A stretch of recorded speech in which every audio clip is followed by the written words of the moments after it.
This unit is on solutions. It comes from chapter 15 and 17 out of your textbook. For today or for tomorrow, you should be able to have finished up an intro to this unit, a worksheet. If I didn't give you a worksheet, or if you were gone, what you're going to do is you have these words here. You need to define all of the words. Once you've defined all of the words, you are going to make a word web. You want solution to be in the middle, and then branching off of that, you're going to divide these up into topics. They could be 3 topics, 4, 5, however you choose. And then you will branch them off and show how they're related to one another. Okay, the words are solution, solute, solvent, an aqueous solution, colloid with examples, a saturated solution, an electrolyte, a weak electrolyte, a suspension, a non-electrolyte, a strong electrolyte, the Tyndall effect, an unsaturated solution, and a supersaturated solution, molarity, and dilution.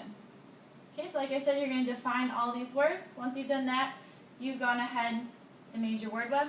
All of these words are going to come out of chapters 15 and 17, just taking the definitions from your textbook and making sure you understand them.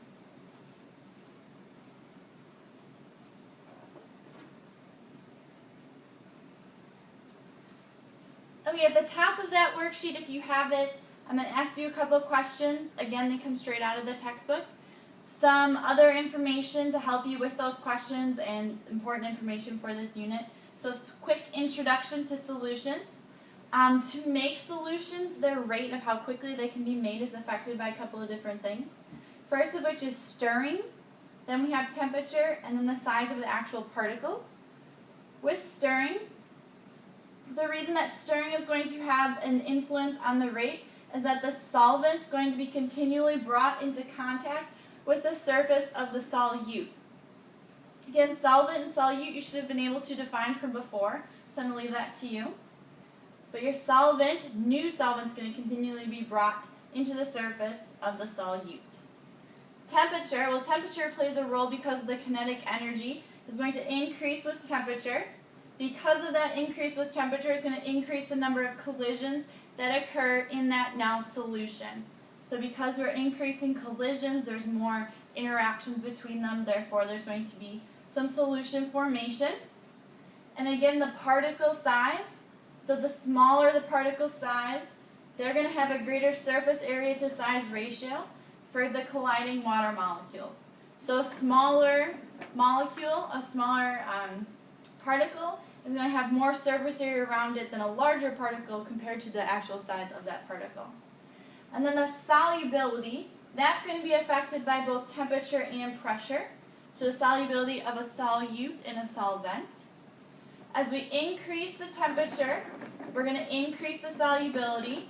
And that's going to work for liquids and solids. If we decrease the temperature, we'll actually increase the solubility for gases. You might ask yourself, well, why is this?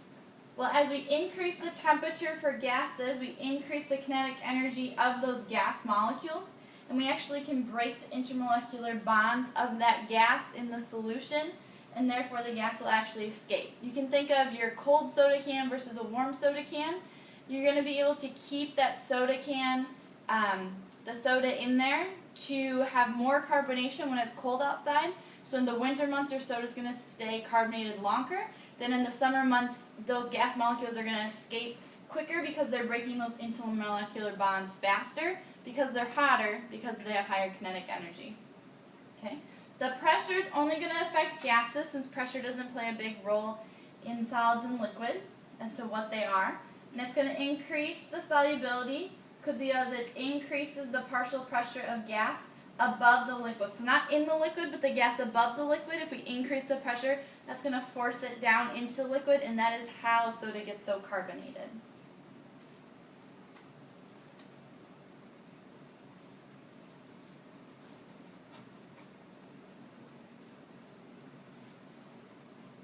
We can show solubility of different solutions via solubility curves. And this shows exactly how much solute is dissolved in a given volume, a volume of solvent at any given temperature. So we make graphs of this, okay? With these graphs, we're going to be able to distinguish between unsaturated, saturated, and supersaturated solutions. Again, words that were on that vocabulary list that you should have defined. Okay. We have how much solute dissolves, so how much is how many grams at a given temperature. So that means temperature is going to be our independent variable. How much is going to depend on the temperature, so that's our dependent variable. Therefore, independent temperature in degrees Celsius goes on the bottom. Grams of solute per 100 grams of solvent, that's how much solute will dissolve. That's my dependent variable, so it's going to go on my y-axis. Okay, here I numbered from 0 to 100 by 20s, and again, for my y-axis, I numbered from 0 to 120 via 20s. What I have on my graph here is I have potassium chlorate, and then I have hydrochloric acid. Okay. Hydrochloric acid has my line here. This is my grams of solute per 100 grams of solvent. This is its solubility curve. For my potassium chlorate, I have my solubility curve for it, and it goes up. To read my solubility curve, if something is on the line, so any number along this line here, any value along the lines, that's going to be a saturated solution. Any number that's below the line, so any point below either of these lines, for each individual one, is going to be an unsaturated solution. So there's not enough particles of solute dissolved in the solvent. It could have more. If we find a point above the line, so above my green line or above my red line, these are considered supersaturated solutions, so there's more than enough solute. In fact, there's so much solute that there's some sitting on the bottom, it won't dissolve. Okay. We talked about before the relationship between temperature, and that as we decrease our temperature, our solubility increases for gases. So therefore, as I increase my temperature, my solubility will decrease. So that tells me that my HCl is really a gas because my solubility curve is decreasing. Which therefore, since my potassium chlorate is increasing, the solubility is increasing with temperature, that tells me that this must be a liquid or solid. So again, gases will decrease with temperature. A solid or liquid will increase with temperature.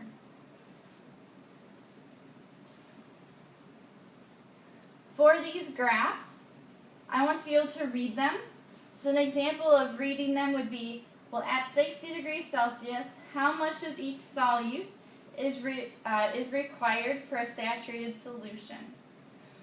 So that means at 60 degrees, I find 60 degrees and I go up, knowing that at my line is saturated, above my line is supersaturated, under my line is unsaturated. At 60 degrees, I come up. I find that the line where it's saturated is at approximately, I pull it over, approximately 27 grams of solute per 100 grams of solvent. I go for my hydrochloric acid, up, so about here, and over, and I find that it is approximately 55 grams is required per 100 grams of solvent. Okay? Same way I could say, what about 40 grams of solute at 40 degrees? Well, that's an unsaturated solution of hydrochloric acid, and it's a supersaturated solution of potassium chlorate. So I could ask you what type of solution at two given points, or I could say for what temperature, at what temperature will this completely dissolve? Will it be saturated, unsaturated, supersaturated? Okay, so you want to be able to read these graphs. You also are going to want to be able to graph your own graph of this as well.